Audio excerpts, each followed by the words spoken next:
আসসালামু আলাইকুম। আশা করি সকলে ভালো আছেন। তো কথা না বাড়িয়ে সোজাই কুব্বাত ভাইয়ের কাছে যাব। তো কুব্বাত ভাই কেমন আছেন? হ্যাঁ ভাই, আলহামদুলিল্লাহ, আল্লাহ খুব ভালো রাখছে। শুক্রিয়া আল্লাহর কাছে। তো আর একটা গল্প বলতে চাইছিলেন, তো গল্পটা কি শোনাবেন? ঠিক আছে, শোনো। তবে আমার একটা রিকোয়েস্ট, তোমরা কমেন্ট, লাইক করবা, হ্যাঁ, শেয়ার করবা। তোমাদের মাঝে আমারে সব সময় পাবা ইনশাল্লাহ। কোনো টেনশন হবে না, আমারে পেয়ে যাবে। তোমরা আনন্দ দিলে আমি তোমাদেরকে আনন্দ দিতে পারি। হ্যাঁ, তাহলে শোনো। দুই বন্ধু ছিল তো, তা অনেক দিন ধরে দেখা সাক্ষাৎ হয় না। তা বন্ধুর বাড়ি গেছে, বন্ধুর খোঁজ খবর নিবার। যা কইতেছে, যা পাইছে তার মেয়েরে, যা কইতেছে, মারে তোমার আব্বা গেছে কই? কয় আমার আব্বা গেছে ভাঙ্গা ঘর জোড়া লাগাইবার। কয় হেডা আবার কি ভাঙ্গা ঘর জোড়া লাগাইবার? কয় তোমার মা গেছে কই? মাই গেছে জানের মধ্যে থেকে জান বাইর করতে। হেডা আবার কেমনি, আমার একটু বুঝাই কত। কয় আমার আব্বা ওই মিস্ত্রির কাজ করবার গেছে, ঘর ঠিক করবার গেছে, বাঙ্গা ঘর জোড়া লাগাবার গেছে। আর তোমার মার কথা কইলা, আমার মা গেছে একজনের পেটে বাচ্চা হবে, তার ওই কাজ করবার লেগে গেছে, এই জানের ভিতর থেকে জান বাইর করতে গেছে। ও আচ্ছা আচ্ছা আচ্ছা, তোমার ভাই গেছে কই? আমার ভাইয়ে গেছে হইলো এক গাছি পথ দুই গাছি করবার।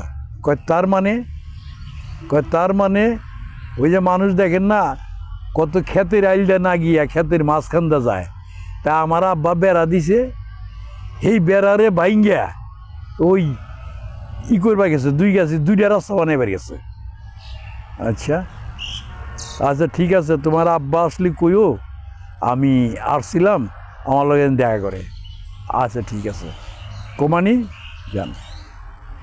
মারে এই যে তাল গাছটা কাগো, তাল গাছটা আমাগো, এই তাল গাছটা আমার লাগবো।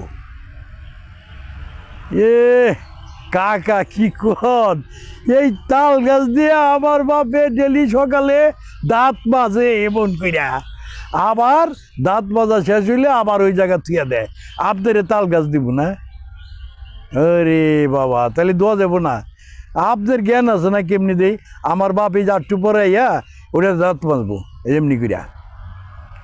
ও তাহলে পারবা না? ঠিক আছে, তোমার আব্বারে কইও আমার লগে যেন দেখা করে। আচ্ছা ঠিক আছে কাকা, যান, আমি কমানি, আমার আব্বারে কমানি দেখা করার জন্য। তা ভাই, গল্প যে তোমাদের সাথে করমু, গল্পের কমেন্ট লাইক কইরো। আর দ্বিতীয় কথা হইল, আপনাদের অর্থ এলাকার ভিতরে যারা ছোট বড় ছেলে হোক মেয়ে হোক, তাদেরকে সুশিক্ষায় মানুষ করেন, লেখাপড়ার দিকে মন দেন, স্কুলে পাঠান। দেখবেন ওরাই জীবনের জন্য, কেউ ইঞ্জিনিয়ার, কেউ ব্রিগেডিয়ার, কেউ ব্যারিস্টার। ওই যে শুনছেন না ব্যারিস্টার সুমনের নাম, সবসময় আমি খালি ব্যারিস্টার সুমনরে ফলো করি, খালি এরে ফলো করি। আমার কাছে খুবই ভালো লাগে। আমি চাই আপনাদের ছেলে মেয়েদেরকে এই ব্যারিস্টার সুমনের মতো বানান। দেখবেন এই দেশ সোনার সোনার বাংলা হয়ে যাবে, সোনার দেশ হয়ে যাবে, সোনার খুনি হয়ে যাবে। আপনারা আমাদেরকে ফলো করেন, আমারে কমেন্ট করেন, লাইক করেন। এই পর্যন্তই আমি রাখি।